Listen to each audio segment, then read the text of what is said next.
Review of the day is going to be for Nightmare on Elm Street. The Nightmare on Elm Street from 2010, the OG Nightmare on Elm Street, the one from 1984. So this is its 40th year anniversary there. So you do have Robert Englund and the actress there who played Nancy, kind of going around making a tour there about, A Nightmare on Elm Street and the production behind it and memories behind it. Heather Langenkamp, who played Nancy in this one, who was credited as being kind of one of the, I guess, OG Final Girls. I guess you could say that, of kind of one of being one of the main people that kicked off that trend there of calling people Final Girls.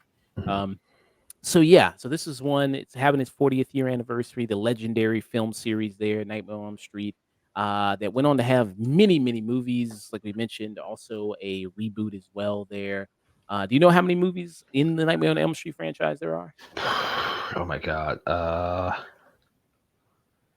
If I could give just a wild guess, I'd say maybe 12 ish. So if you include the reboot, it is 9. Okay, what about Freddy versus Jason? Yeah, if you include that one, yeah, that's 9. Okay. If you get rid of those ones, if you don't count those ones, I guess, then it would be 8. I mean, it would be 7 if you don't count those. Okay.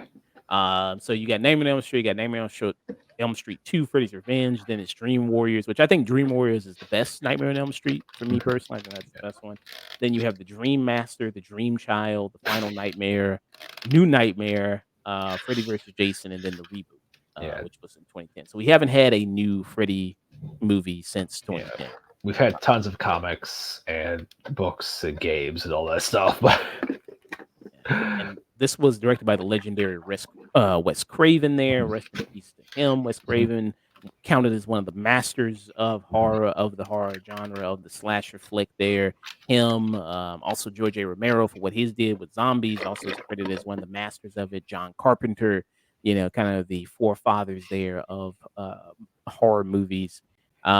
What is Nightmare on Elm Street? If you've never heard about Nightmare on Elm Street before, never heard about the Freddy character before, what is this all about? Well, you got a character by the name of Freddy Krueger there who haunts people in their dreams. There's a connection with him and the town there, and he is out for revenge against the kids there, that with their parents, what they did to him. In the movie, it's a little bit played with or implied that he was a uh, uh, how do I say this for YouTube friendly terms? I guess he was a pedo. I guess. I mean, I guess I could say that on YouTube. And child killer there. They kind of play with that in it, and yeah, the parents ended up killing him, and then he's kind of out for revenge against the kids there. And the way he's kind of doing that is through the dreams of the kids there. So that was kind of a scary thing at the time there of, one place you are completely vulnerable in your sleep. Freddy's going to be coming for you. And they even made a nice little jingle about Freddy as well there. The 1-2 Freddy's coming for you there, which really does stick in your head. So, Mike, what are your thoughts on Nightmare on Elm Street 1984? yeah, it's a really kind of out there movie, especially for the time.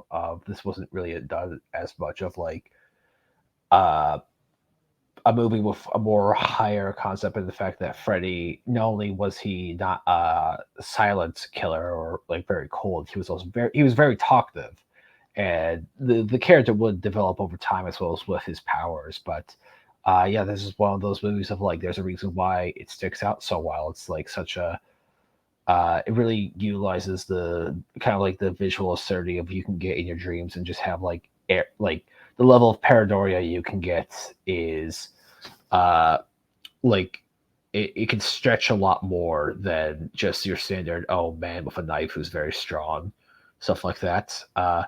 And yeah, great performances all around by characters by Nancy, by Freddy, by very young Johnny Depp and all that stuff. And just every Nightmare on Elm Street movie does have at least one very impactful visual that sticks with you throughout it. I think this one might have it has quite a few actually, the one with Freddy's hand coming out from the bathtub as you saw, and the blood split with Johnny Depp and like even some of the ending of it. But yeah, it's overall just a great horror movie that still holds up for the most part.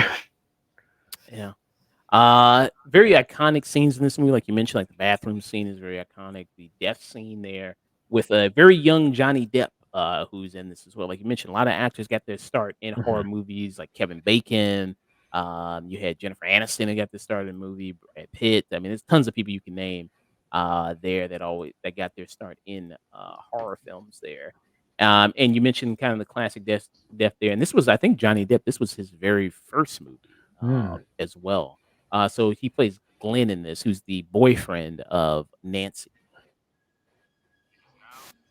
Mhm.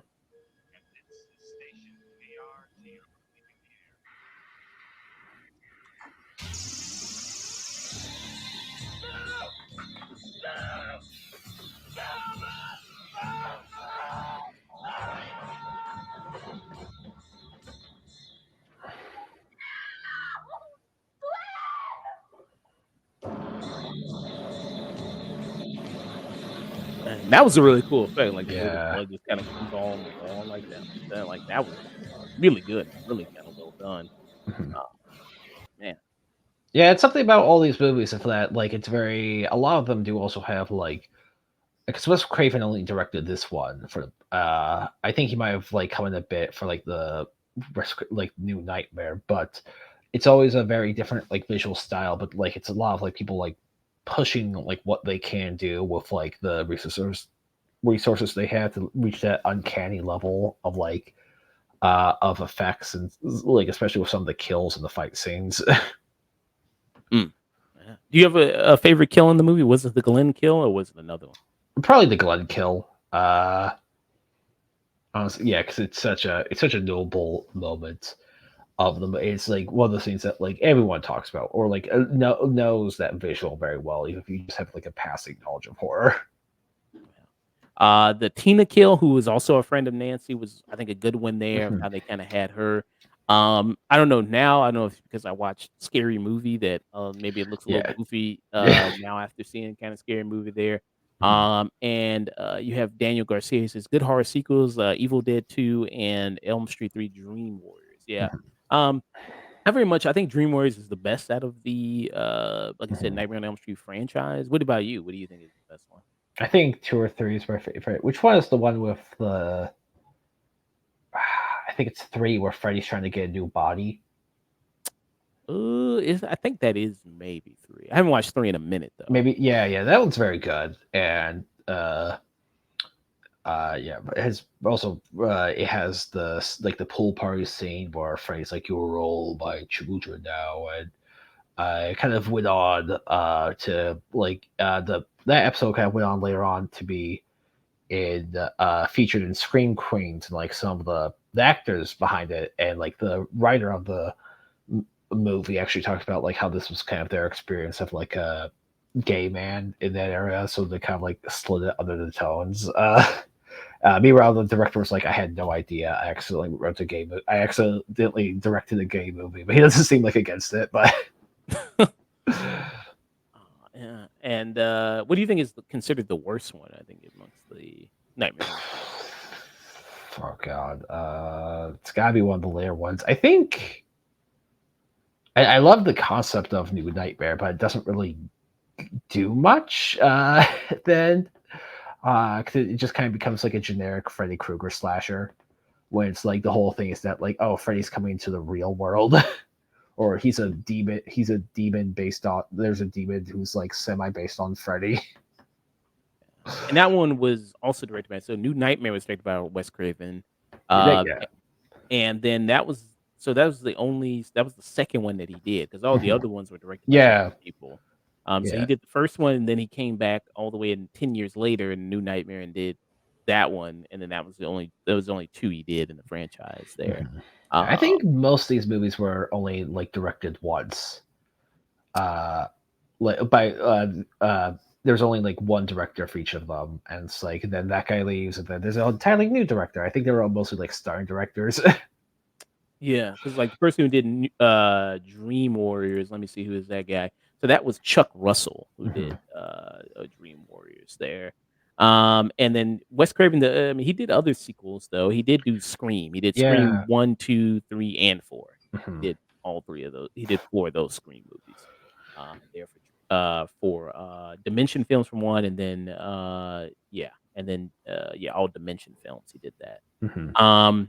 And you mentioned kind of the Freddy character of just like the impact that he had because he was different from what was there at the time of you had Jason, Myers. Michael Myers, who didn't talk at all. They were just kind of a force. They were just kind of something that was just there to enact evil and then just to kill. But you had Freddy, who had personality, made jokes, made puns. There got Mhm. a little ridiculous towards Yeah. what I mean, the later movies there, where it was kind of a stand up comedy routine at some points there. Mhm. Is gone. Watch this. No running in the hallway. Get come to Freddy. Yeah. Very good. Also, the look of the character as well, with the Oh, yeah. where they try to simulate like because Or he got burned to death there in the fire. So they do that with his skin. Mhm. Has this all kind of peeling and everything like that. They kind of had a little bit of a different look in the reboot there, Yeah. with it, which I didn't really kind of like too much. Mhm. There, He's, like, missing a nose. Uh, yeah, like kind of missing a nose there, but yeah, yeah, here they do a kind of good yeah. job with that. This was the one when he was trying to take over that kid's body. I like how he looks because he looks very, like, wet, fleshy, and, like, almost, like, just blistery. And, like, it's supposed to, like, some, like, where he, like, kinda looks too dried out. Mhm. And, yeah, he just looks very gross. And there's the scene of, like, him just peeling his head back. You see, like, his his brain. And you see just like kind of the more movie monster-esque look to him. Uh, yeah, again, this is a really famous shot of like Oh, broad blood. I love this quote right here Yeah, with the TV. Let me play this one. No, Jesse's dead. He's dead. He'll die. You. Can I ask you something? Who did that from what you think? This is it, Jennifer. Your big break in TV. From the prime time, bitch. Joey. yeah. Which that was also nobody delivered bitch like him since No, I yeah, guess that was his line. Jesse Pinkman, I guess, in Breaking Bad. I guess they should have a bitch off. I uh, think there with that. But yeah. So with Robert Englund, who says now he's retired. He's not. yeah, it's got like arthritis because of the glove and all that stuff. He can't really do any of the fight scenes anymore. Yeah, he's just like, yeah, my time is done. I just can't do it anymore. I think he Uh, wanted Matthew McConaughey to take over the role. oh, Matthew McConaughey, really? Okay. Yeah, I mean he's been doing more horror stuff now. Yeah, and Robert Englund's 77 years old. He's Yeah. 77, so he's been up there for a minute now. So yeah, I mean, it's time. It's like you have a lot of these actors. Like you have Bruce Campbell, who said that he can't do Ash anymore. Yeah. He's like, I Well, just can't yeah, do they're doing some animated stuff with Ash and the Evil Dead show, which is why he could do that, but he can't really do a fight scene anymore. And Robert Englund said he's open to do like voice work for Freddy, but no like makeup or like fighting or stuff like that. Yeah, because it's just like he can't just slip around. He can't do that anymore. Mm. With it there. And then you had the iconic glove as well with Mhm. Freddy there. We has where the kind of this gardening type glove with all these kind of razors for fingers, they're knives for fingernails. Mhm. That do you think Freddy is kind of where does he rank for you amongst kind of more iconic horror movies? He's on the top of the list for like just sheer iconic, like how notable he is, because there's not a ton of I'd say the only ones who really stick out as much as Freddy would be probably like Jason, just from silhouette alone. So it's like Freddy is like he's still like the guy. Like he's such a a notable person. It's very tough to. There are very famous, horror characters and horror villains in general, but like if you were to kind of put like a tier list or like a top 10, it's like there's a reason why Freddy is so notable. Not only the fact that he's had so many movies, but he can be very I think a lot of Freddy's best kills is like that kind of involve the more psychological horror and like almost like crafting a personal hell for each of them. like if like the girl who had like a drug issue, he had like needles form on his and gave her like an overdose. But yeah, there are also just some very very graphic kills, which are still can still work. I remember Freddy versus Jason. It's why I kind of like that movie lean more to like the action side of things. Didn't have a very uh gross kill and like just torment moment with Freddy taking on the look of one of the teenagers had a brother who killed himself in the bathroom, and like he's taking on like the look of him. And it's like it's him in the bathroom with like the slit wrist, and the bathroom's just overflowing with blood. That was a really good visual for him. Mhm. Yeah, especially when the later movies it gets into playing with the dream world and then what Mhm. he can do, and like Yeah. I said, getting into people's fears and playing with that more, which was really good. Like you mentioned, the drug scene there, and then also we had the scene where he was came out of the TV and then killed the woman there with the TV. So yeah, I like that a lot Mhm. with Freddy, and then playing with that, and then playing with kind of the dream world there. Yeah.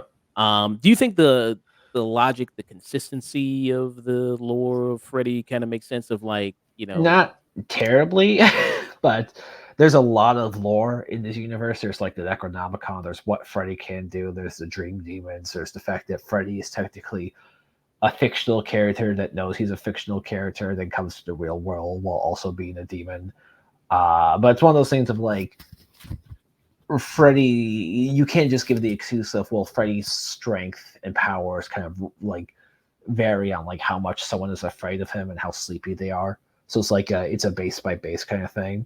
Because I remember in the first movie when people die, they're just corpses when they're dying, despite like what happens. But then you have Johnny Depp who dies, and he's just a geyser of blood.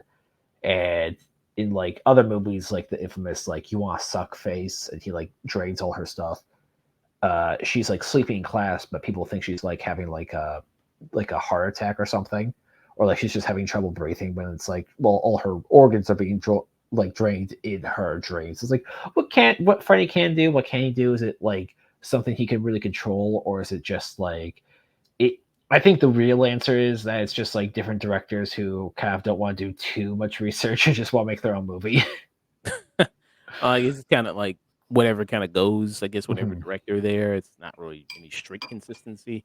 No, I which guess. is fine. It's yeah, especially with this kind of movie with more of like just the horde. It's just like it's more dependent on circumstance, and most of these movies do have like a story to them to a degree. So it's like it that does help as opposed to like just I don't know, some like the later like Friday the 13th movies. There's like the lore's just like way more whatever, and there's like just no story. Like in Jason Goes to Hell, where it's just like there's like a weird bounty hunter, and it's like the stuff with Jason's heart is just kind of like all over the place, and like different weirdos and all that. But like here, it's like there's like we follow like the more there's like stuff of like there's characters with like pills addiction, or it's like they're dealing with like abortion or like abusive parents and stuff like that.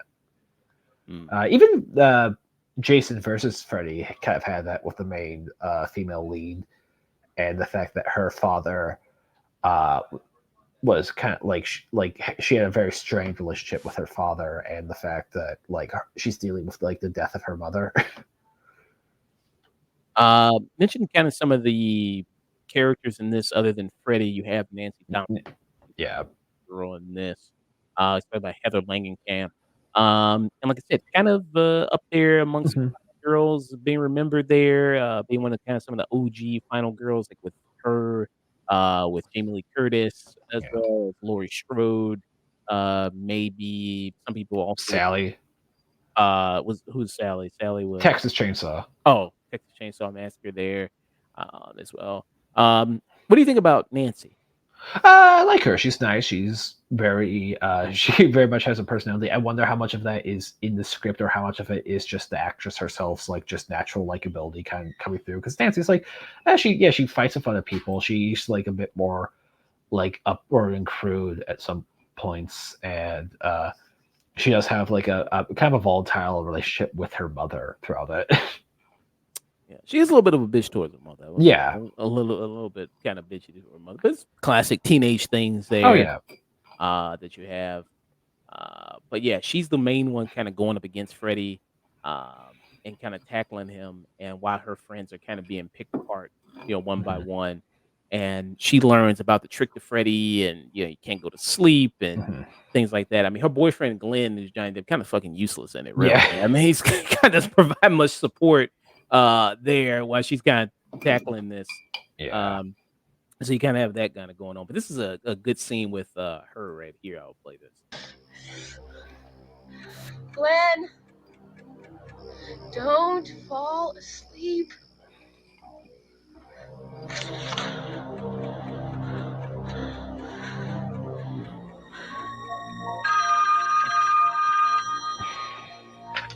Glenn?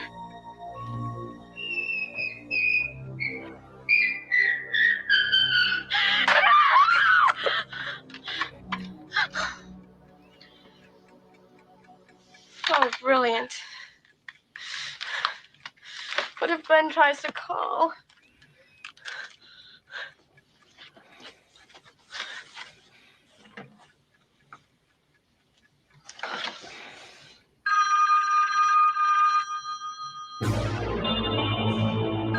Good soundtrack too. Good music as well. That they got.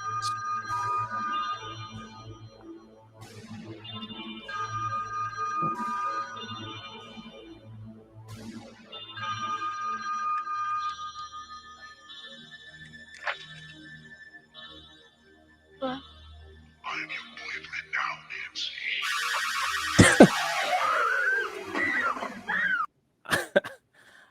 So you kind of got that on there. Mhm. I mean, if Nancy didn't defeat him, I think maybe Freddie would be, canceled for being problematic. I mean, the Yeah. age gap difference there, Mhm. very, very kind of problematic. Dan Garcia, Popcorn is a horror film that deserves more love. There, have you heard about that I Popcorn? don't think so, but yeah. I haven't heard about that film myself.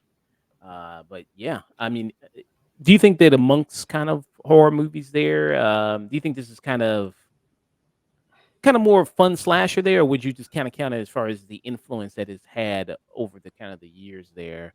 I think it's The a fun slasher a bit, but it's also that thing that like it grew over time. And yeah, I'd say the first three does present like Freddy as like being like genuinely scary and stuff like that, as opposed to like later on he just becomes like very like we're almost like routine for Freddy in a weird sense. Mm, Which is something actually I saw an interview with Damien Leone with creator of Terrifier, and he was talking about Art the Clown and like how he doesn't want people to get too comfortable with Art the Clown in his movies because like he wants Art to still be like the most like likable, like he still wants Art the Clown to be like the most like he wants him to be entertaining, but he also wants him to be like the most hateable villain you'll see in a while. mm. Which is why they don't want to do as many movies as like the Nightmare on Elm Street movies. They said like they have like maybe one or two more left in them. Well, you never know. I mean, that check could be big enough. They come Yeah, back, they could do Art the Clown Legends edition, and then bring them back. yeah. Art Uh, versus Insidious or Malignant or whatever. yeah. Well, I mean, he's a demon too, right? So yeah, he's a Yeah, demon. kind of. It's yeah, very vague what Art's deal is. So I don't know. Maybe he can fight another demon creature, like you mentioned, like in the Insidious guy, or Mhm, I don't know, some other demon that we have now. But yeah, I mean, you got to kind of respect it, obviously, for the influence that it's had. I mean, people still remember this movie even 40 years later mhm. with it. I mean, this came out all the way in 1984. Do I think it's as good as a movie as something like the very first Halloween? I don't think Mm, it's not that, or the first Texas Chainsaw Massacre. It kind of was more of the newer kind of yeah. maybe exploitation type style of slasher, more like the Me. Friday 13th. It's like, hey, you're in it for like some of the goofy fun, some of the kills there, Mhm. more or less. Not really a deep dive into a lot of kind of stuff kind of going on as far as the plot goes there. With it, even though you did have really good performances with It- Robert Englund there. yeah, it was a movie that's like it's one of those the one strengths of the series, Nightmare on Elm Street series, is that it can, you can make way more movies like later on. You can make more just weirder stuff and without feeling too out of character to a degree. This is also the fact like we get a new batch of kids for the most part each series. Sometimes we get returning kids, but like they usually die the next movie, or like the next two movies, like that happen with like Jesse and all that stuff. Yeah. Did Nancy die in the reboot? She died in the third one. Okay. I was wondering, but like, yeah, in the reboot though, did she die? Oh, you talking about just her character? Oh, like when Yeah. Rooney Mara played her? I don't remember. No.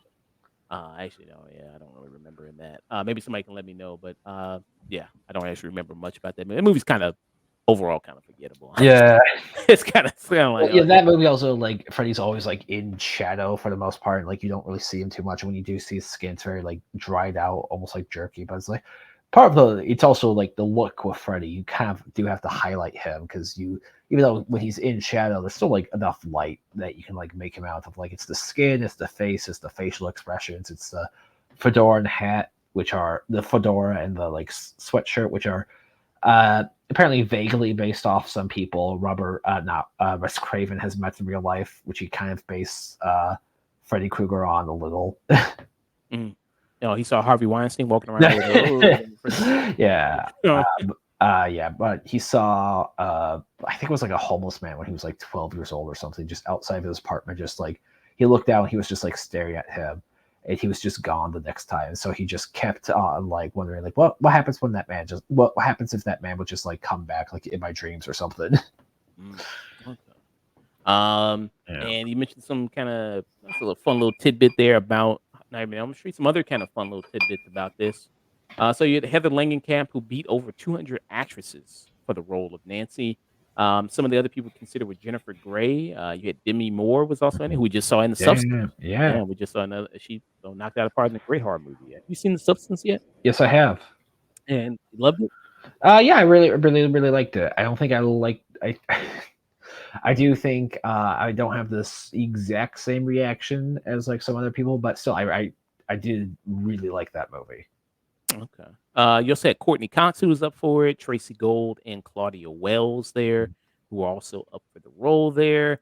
Yeah, another fun little tidbit in the movie as well. Like we mentioned in the original, Scare Freddy was written to be a child molester there, but the decision was made to change him into being a child murderer to avoid accusations of exploiting series of child molestations in the California area around the time. But he was rewritten to be one in the 2010 version, played by Jackie Earl Haley there.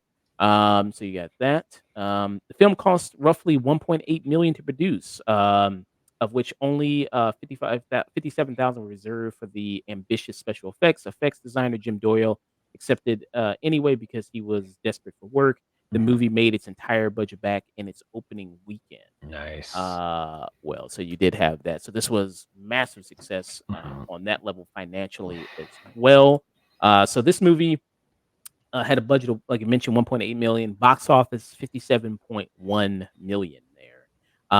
Nightmare on Elm Street also in 2021 was selected for preservation in the United States National Film Registry by the Library of Congress as being culturally, historically, or aesthetically significant, which I would say it is. I think it is significant in that way there for being that.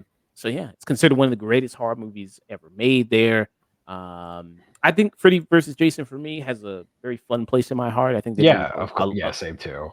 a lot of good times there. And the ending of this movie with it as well, where it's kind of just like Nancy just, I guess, stops believing in Freddy, I guess. Stop being afraid of him, which kind of like takes away his power for a bit, I guess. You're there, Freddy.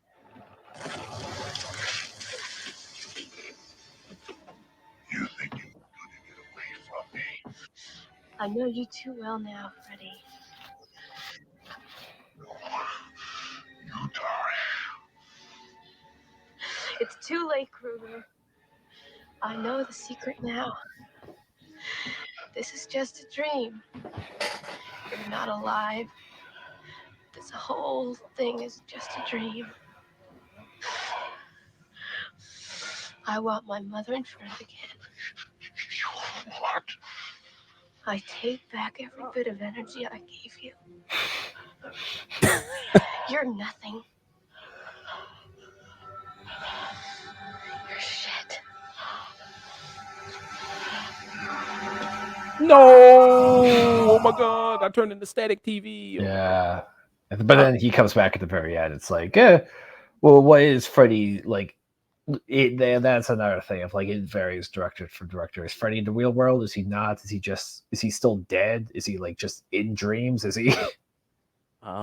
So how does it kind of work? Because if it's so people, do they just make it real because their Yeah. mind is doing it? Well, I So remember in Freddy versus Jason, the very ending has like Freddy actually he gets pulled back into the real world where he just gets a real trouncing by Jason in just like a minute, which is always makes me laugh.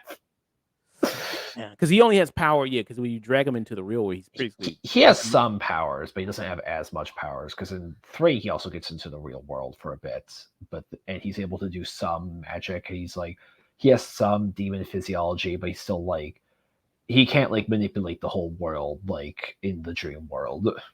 yeah. So Jason is much stronger than him in the Oh real yeah, world, and then obviously Freddy in the dream was gonna be stronger than Jason, because that's his realm, that's his playground, yeah, what he kind of does there.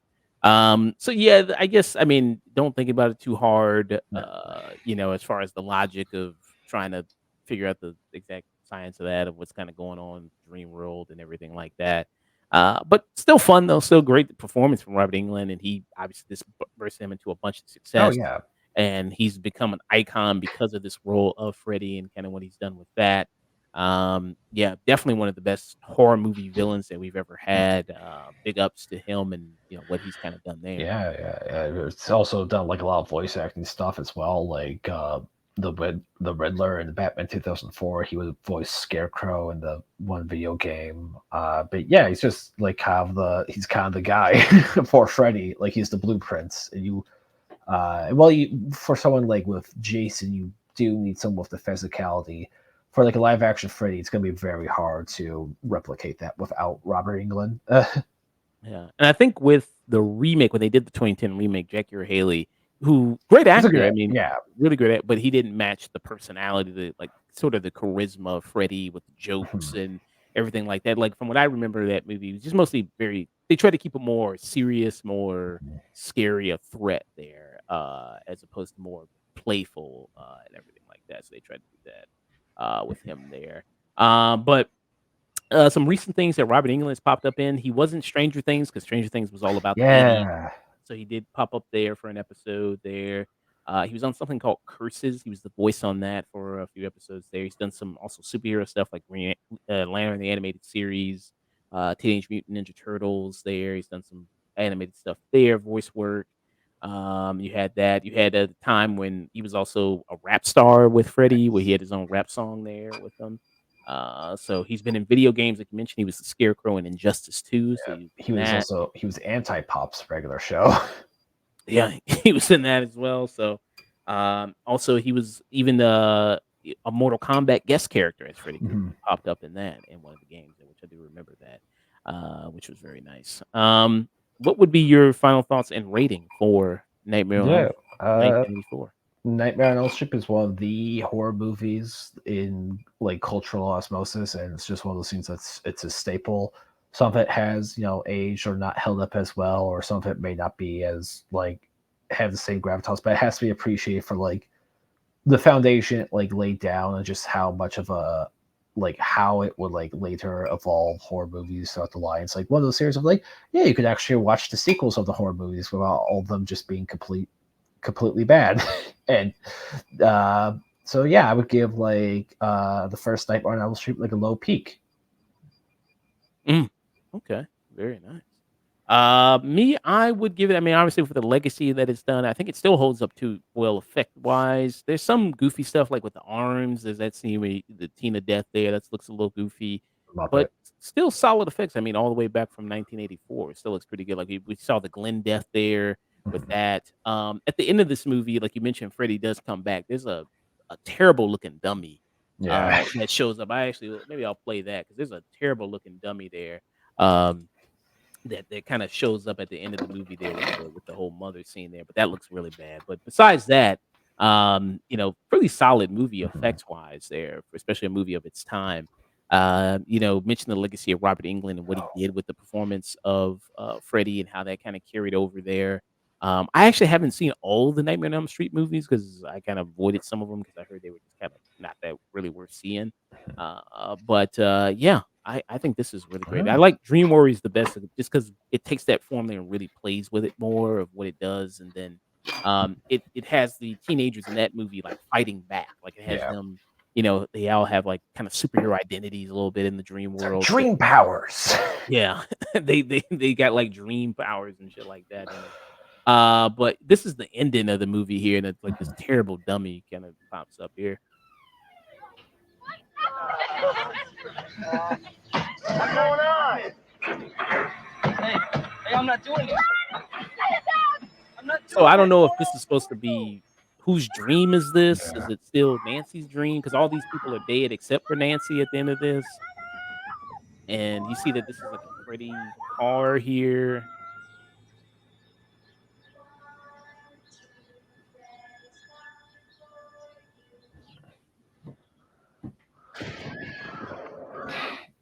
Like, oh my god. You see you do see the mannequin face for like half a second. Let me see if I can pause it just right where it kind of maybe has it. Let me see if I can do that. Let's see. Hold on.